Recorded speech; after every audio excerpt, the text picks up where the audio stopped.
My name is Igor Klinsky. I'm a marketer for a social media consultancy. I am normally tasked with working for businesses in order to strategize and use social media to implement different plans in which a business can expand and, in general, just receive a revenue. Today, we'll be briefly talking about the current state of social media, specific to small and medium sized enterprises. So to start with, technology evolves constantly. There's a cycle where technology keeps evolving, and with that, social media is constantly evolving as well. There are different features which, from day to day, get expanded on, where people are able to contact each other, where people are able to find new ways in way to advertise their businesses through social media. There are different websites such as Twitter, Instagram, Facebook, just to name a few, which help businesses create a page and essentially prosper in the market. Um, Having social media pages for a business is quite important because it allows them to have some sort of, let's say, relationship with the customers, where the customer is able to provide feedback in like pretty much instantly for the business, which is really effective because the business can then easily expand and improve on what they're offering for the customer base. So today I have found two different sources, two different pages which we're going to look at to see what they've done. Two different small businesses in the area of Swansea. We're going to see what they've done so far, um, how they managed to stimulate their brand awareness, how they managed to collect reviews, etc. This is really good because it allows a business to receive feedback, build upon it, and then just have a strategy just composed in order for them to progress further on within their cycle of their business. So to start with, let's have a look at this business. So firstly, we have Ravs Online. So this is a small business based in Swansea, which is pretty much selling vintage clothes. So when you look at this, you have a lot of the information from the business. So you have just what they have in stock, when they're open, a couple like stories on Instagram which previews what they sell and what they offer as a business and a service. As you scroll down, there are like many different photos and just media which allows for people to comment and leave feedback on a specific item. So right here we have a Nike hoodie which um, I'm guessing they're selling. They had a drop of items and they're reselling this item. And then you have just a lot of general customers with comments. And then this allows for a relationship to be built upon and just general feedback being created.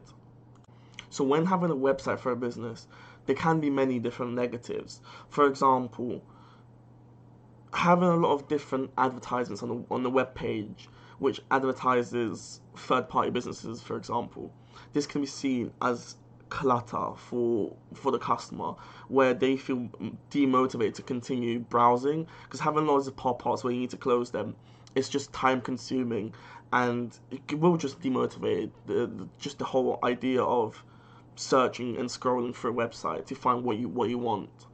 Another negative would be that a lot of websites may not be engaging and active, where a lot of updates are being made with the business, a lot of new like products are being provided for show for the customer.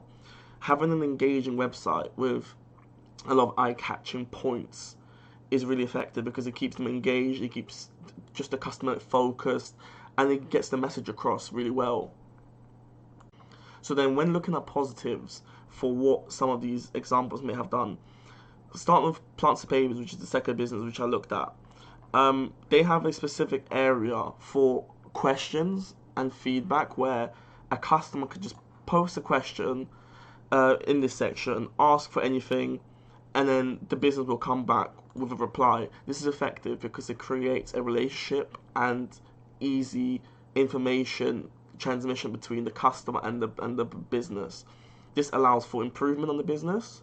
If there's a problem with the web page, if there's some sort of glitch and something doesn't work on the website, this can be easily notified for the business, and just the admins of the web page can easily fix that and potentially implement some sort of new feature which can be engaging with the website. Another positive would be specifically this business, Plants and Papers, the use of color and vibrant colors for their pages, because vibrant colors are very eye-catching for the customer specifically. So just naturally for the business, as they are selling plants, they have a heavy use of green and red. So having just a variety of colors being used, it just creates some sort of hook for the customers just to keep viewing the page, and essentially just having interest in the page. Yeah, to wrap this up, I'm going to focus on some of the positives, just general positives and negatives on businesses using social media, and what they can benefit from, and what are some drawbacks which they will face and could potentially face. So to start with, some businesses are not actually built for a heavy use of social media. Some businesses can just not use it effectively. Some businesses just don't have to use it because they're just able to use customers, just having just physical contact with the customer in order to sell their products. Sometimes a website can be time consuming. A lot of effort can go into the website. A lot of resources can go into a website. But having resources invested from a business in ineffective areas will just completely just be ineffective in order to have customers come into the business. And just in general, it's difficult to measure the success of a web page because some websites do not have analytics available. It's hard to receive feedback from customers if you do not have specific ways of customers to get involved with business online. Some positives, however, are that it does stimulate the brand awareness. It just allow the business to expand their awareness, bring in more customers, because a lot of customers are online nowadays. A lot of people will want to search when the business is open, ways to leave feedback, ways to get in contact with a business if a product is faulty or if the product is satisfying them. Collecting reviews in general is really good online because a business can just just create a section where there is feedback provided, and questions can be asked, such as, for example, in the case of Plants and Papers, where they have a section on the Facebook group, on the Facebook page, where they do have some sort of just questions being asked, and then essentially if there's a problem, it just gets resolved. And also creating hype over events. So as you can see, Plants and Papers in this case has different ads where they advertise an event, specific sales, and just in general, this allows them to create some sort of interest for the customer. If there's a sale on, more customers will be wanting to purchase at a lower cost of the product. This is effective because it generates more profit with more customers coming to the business. And to finish this off, in my opinion, people should want to have their business online. It generates more attention, and then you can just keep improving, and it just opens up a lot more opportunities for different consultancies to create a strategy in order to bring in customers. And yeah, this will be it for today. Thank you for listening, and goodbye.